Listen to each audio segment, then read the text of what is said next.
Welcome to the Jean Goldkette Waiting for Vic set. It's great to be back here in Whitley Bay for Mike Durham's classic jazz party, so it's great seeing all the faces out here too.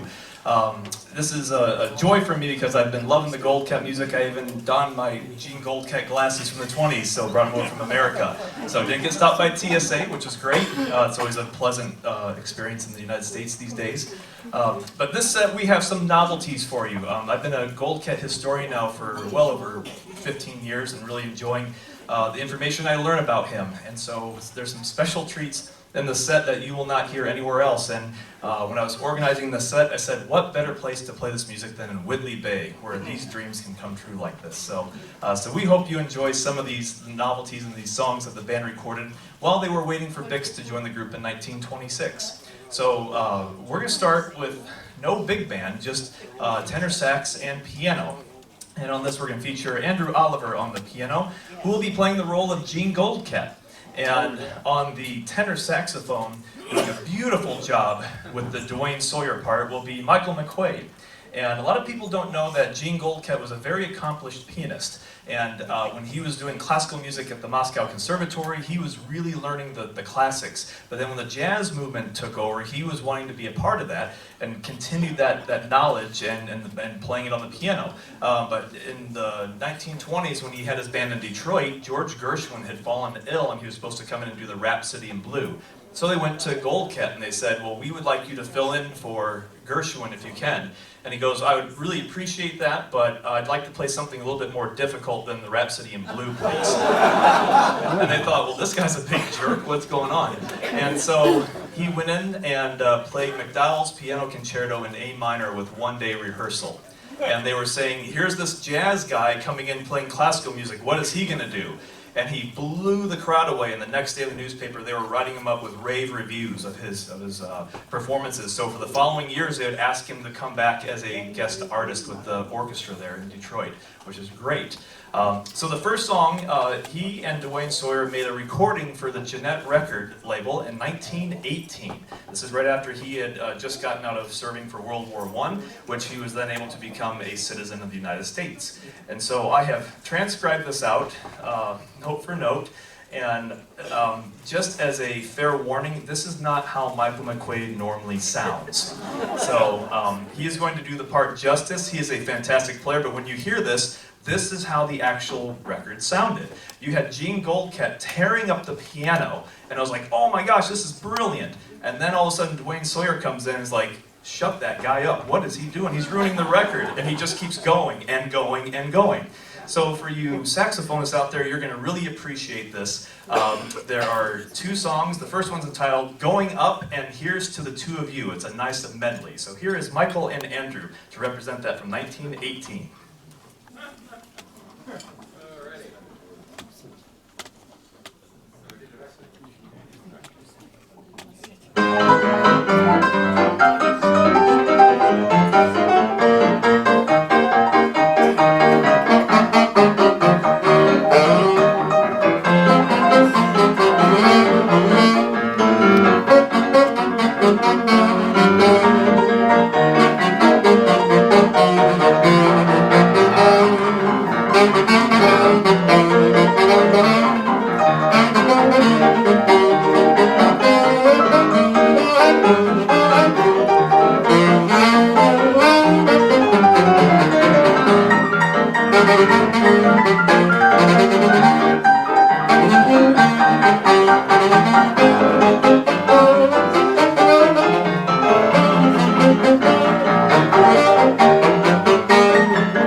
And that is pretty much how the recording sounds. So, when I handed that part to Michael, he said, "You're joking, right?" I said, "No, you need to play like that." He goes, "Okay."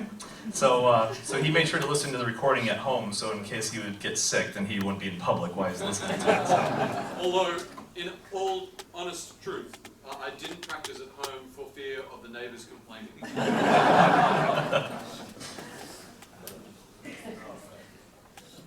Okay, so from there, the Goldkette Band technically started in 1920 when Jean had his orchestra in Detroit, playing at the Detroit Athletic Club. He was the music director there, and he actually got to start with the Benson Agency out of Chicago. And when he was with the Benson Agency, they sent him to Detroit, said, "Okay, we want you to lead a group there." And he went, and he goes, "I don't like it, it's too cold there," which Detroit and Chicago is not that much difference. So he went back to Chicago. And then there was a gentleman from the Detroit Athletic Club that offered him a position at that club, and so he took it. So he went Chicago, Detroit, Chicago, back to Detroit again. And he was in Detroit for many, many years, leading groups at this club while the band was playing at the Greystone Ballroom. He was actually not in front of the Victor Orchestra leading them. That was Frank Trumbauer, it was Russ Morgan, and also Charlie Horvath, the drummer. And at one point, Charlie Horvath was so busy with the band that he was playing drums and signing checks on the timpani head at the same time, because he was just such a busy person back there. There was very few times that Goldkette actually played with the Victor band. If Itzy Riskin or Paul Mertz were sick, then he would fill in, and that, I'm sure, was a real treat to actually have him doing that. So the first song we're going to do for you was made in Detroit in March of 1924, and you're going to just hear how beautiful these arrangements were that were coming from George Crozier and a lot of the early guys here. So here is their first recording they made of "In the Evening." And 1, 2, 1, 2, 3.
There are in the before, and that was made at the Detroit Athletic Club, and there's still controversy if it was made in the Pontchartrain room or in the big gymnasium. And I want to say it was probably made in the Pontchartrain room because I've actually visited that club, and they still hold a strict dress code. I had to be in coat and tie when I went in there, and I got to see the room. I was like, wow, this is probably where the band recorded it, because the gym was huge and just been way too boomy for the recording.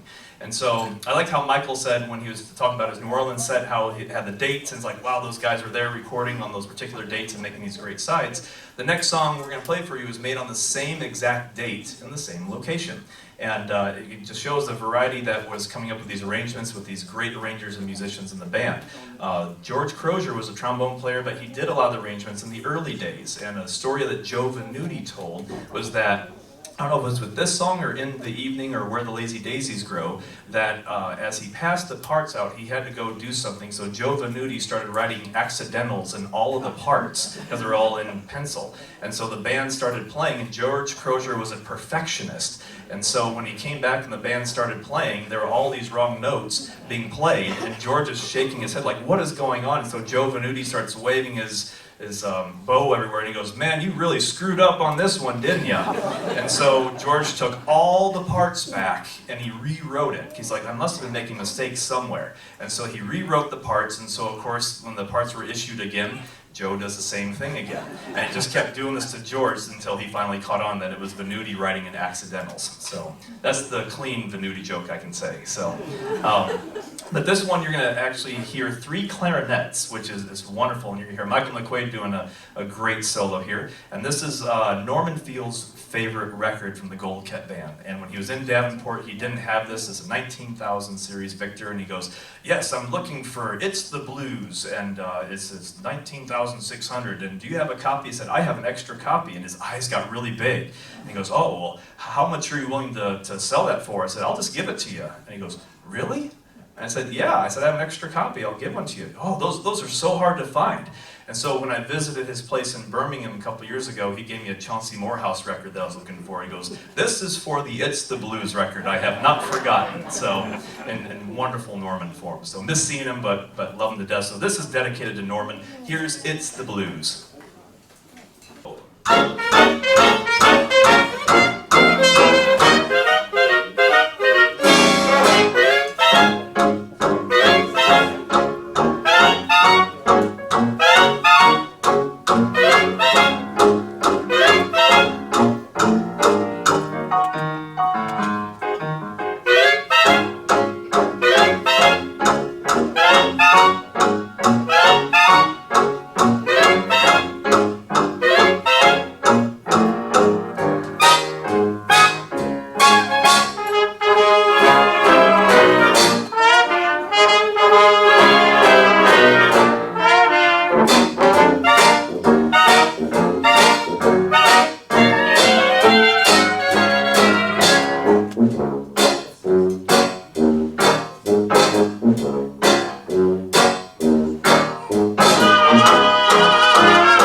faces up here, and I'd like to give a warm welcome and round of applause to Colin Hancock on trumpet. And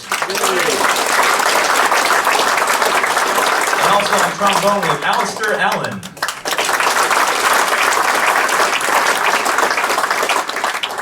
Well, this next one, I'd like to personally thank Jure Bartos and Richard Fikor from the Bratislava Hot Serenaders, which I think is one of the finest dance bands out there today, playing all this wonderful music. And last year he was very generous and sent me the arrangements of the Goldkette music post-Vix era. And so he included this next song in there and said, at some point I think you're going to want to play this because it's one of my favorite songs that we play. And so he loved seeing the video clips from last year of all the musicians here, and he said, please tell everybody at Whitley Bay that it's one of the greatest festivals and you all do a great job of doing that music. So we hope this makes him happy with the band playing their transcription. This is breaking the rules a little bit because this is supposed to be waiting for Bix. Well, Bix was on this record in 1924.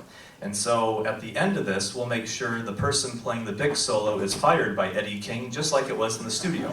So here we are with the version of I Didn't Know.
Put a hand for Colin, so he's filled his role of playing with a couple parts of the fantastic job.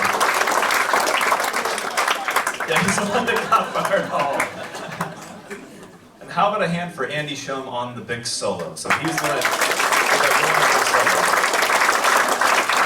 since Eddie King could not join us, he doesn't get fired. So, but the whole story with that song was that as soon as Bix played that solo that Andy just played, the recording session was done and Eddie King came storming into the band session and said that that was too wild of playing and that they really needed to tone it down.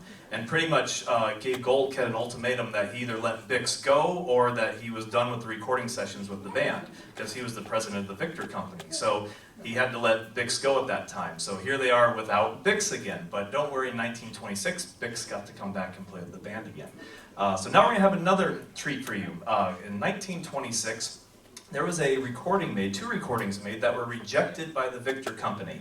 So these, of course, never made it to the public, but it's in rust if you actually look under the Goldkette section. And when I was doing my research, I'm like, no way. And so I called Vince Giordano, I'm like, did you know this? And he goes, I didn't know that. This is really exciting. I wish that record would have existed. Because there were piano duos made in 1926, 2 of them. The first one was made with Leroy Shield and Paul Mertz. And I was like, wow, that's really great. But the second one was made with Leroy Shield and Jean Goldkette. I was like, oh my gosh, that would have just been breathtaking to hear that. And so we're going to reenact that for you. And that's why we have 2 pianos. So Andrew Oliver is coming back in. And he and Dave Boeddinghaus are going to play the song that was recorded in 1926. And so they're going to give you an idea of what this would have sounded like. And so yes, we did wheel that piano all the way in from the pub. So after this set, you will see, we'd like to have a bucket brigade of people helping us push it back in there. So we have it in there for the jam session. But the song that they recorded in 1926 was entitled, I've Got the Girl. And so they worked out an arrangement today. So here are Dave and Andrew.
Pianos, or was it 4 hands? And it was actually 2 pianos, because I actually have a photograph at home of Russ Morgan and Paul Mertz together with 2 grand pianos. And so when they did the recording, it was actually 2 grand pianos that they recorded on. So hope you really enjoyed that. I love hearing that. That gives you a good idea of what it sounded like in 1926. So I'm going to take a second to introduce the band before we go on, because they're doing a wonderful job with the music. You already heard the great, talented David Boeddinghaus on piano.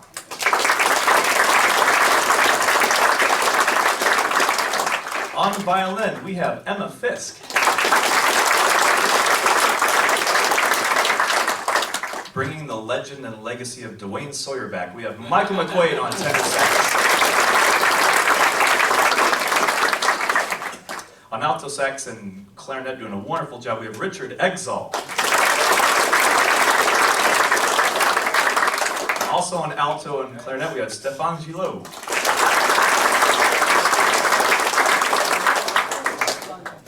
You heard him as Bix, and it's been a pleasure knowing him for the last, I think it's going on 20 years now. So back in the Midwest there, we were just in our early 20s then, so we're aging nicely, hopefully. So we have Andy Schuum from Chicago.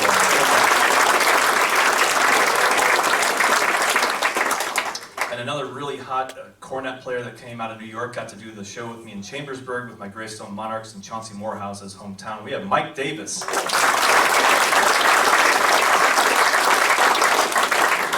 So glad our next musician is here. I met him in Madison when my group was playing, and we were young as well. So it's been great, the friendship that Andy, Dave, and I've had in the Midwest, getting to do a lot of the gigs, and hearing their group, the Fat Babies, one of the best groups in all the world, playing this wonderful music. It's a pleasure having Dave Bock on trombone.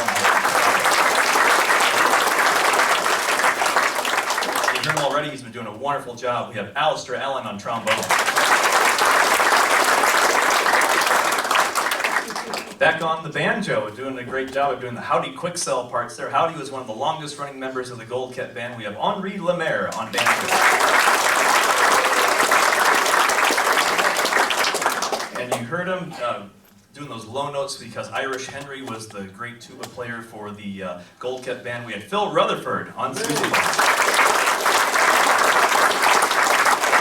So now we need another musician to come in, and so in those days, Steve Brown became the bass player, doing upright bass and the sousaphone. So he was the elderly gentleman in the band with reddish hair, so we found the perfect person for that. We have Malcolm Sked.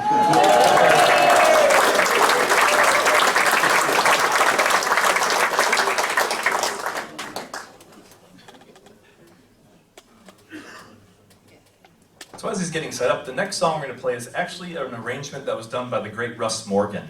And he was leading the Goldkette band in 1924. And when he met in Goldkette's office in Detroit, Goldkette said, well, what do you need to make this band go to the next level? He goes, well, I need to get some particular players into this band.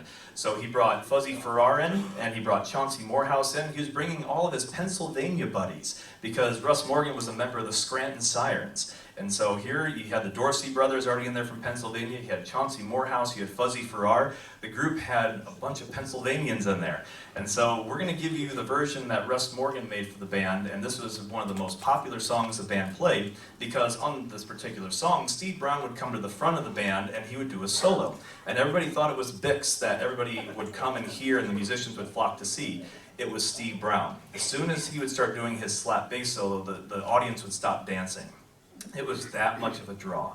And so on the song, you're going to hear Malcolm doing some slap bass, right, Malcolm? No dancing, he said.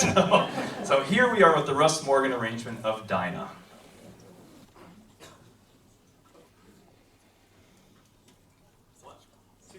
One, two, three.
And how about Mike McQuaid for the cornet solo?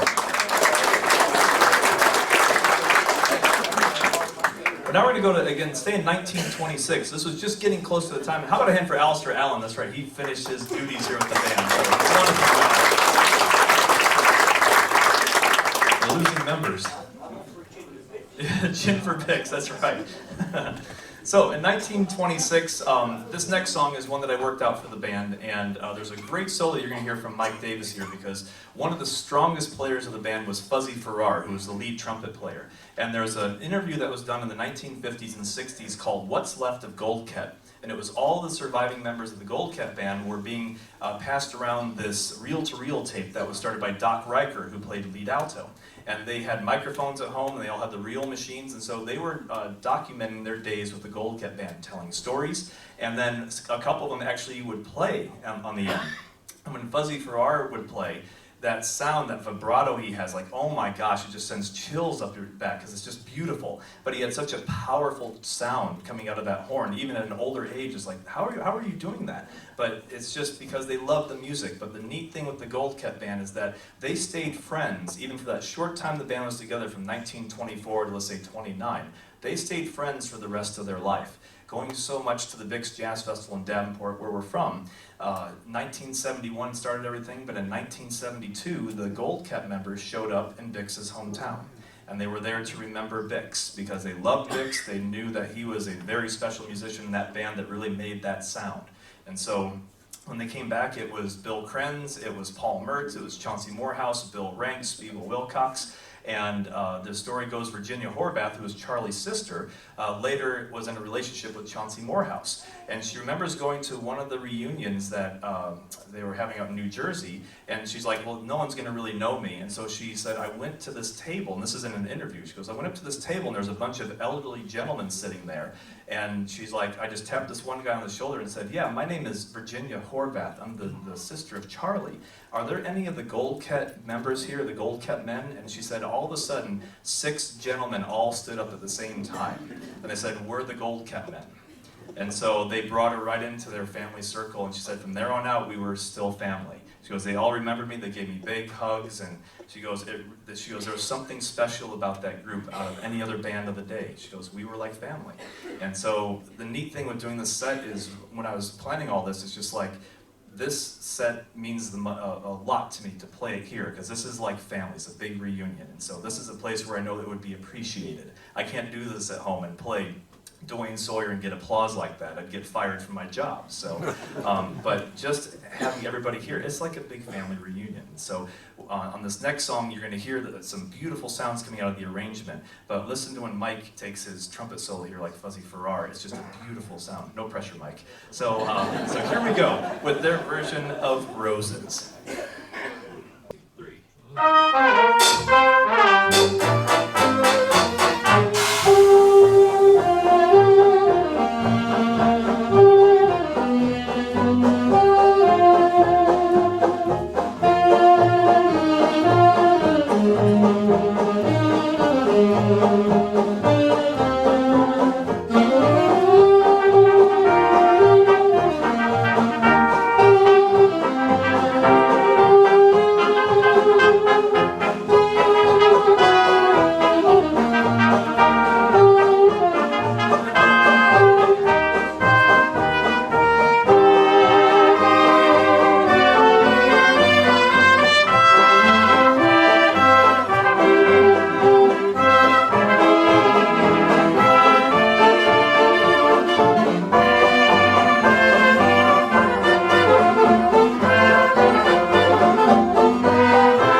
one more song for you here for this set. Has it sounded good to everybody this evening? Yeah. Wonderful. That's what I love hearing. The last song we have, this is one that the band did not record. And it was actually a composition made by a bunch of members of the group, and we recorded this for Lake Records under with Andy Schuum and Franz Sjöström. And when we played this song, there was a really hot version done in the Gang of Bix in this style. Well, this was the place for me to play the actual stock arrangement that was made, that the band played at the Greystone Ballroom. And you probably noticed a person come onto the stage here, because one of the parts is actually a flute part. And so it's been 8 years since my wife has been to Whitley Bay, so we have my wife on flute, Joh Duffee. Go ahead and say that.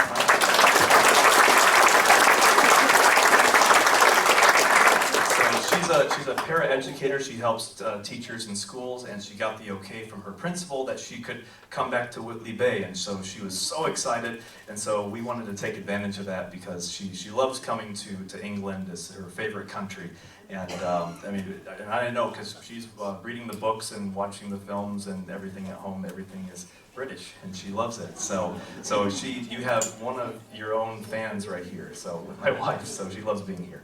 So this is a song that's entitled "You Are Just a Vision," and it was made by, as I said, all the members of the Goldkette band contributed, especially Jean Goldkette. And so this is how the band would have sounded in about 1925 inside of the Greystone Ballroom. So this is how we're going to close our set, is with this song here. It's nothing real hot, but it just gives you the idea of the time. And that's what I love about this band, is that you can have sweet music, you can have hot, and they would play waltzes, they'd play a little bit of everything. So again, thank you for allowing me to do this wonderful, fun Jean Goldkette set, and have a fun weekend. It's so much fun music planned. So here we are with "You Are Just a Vision."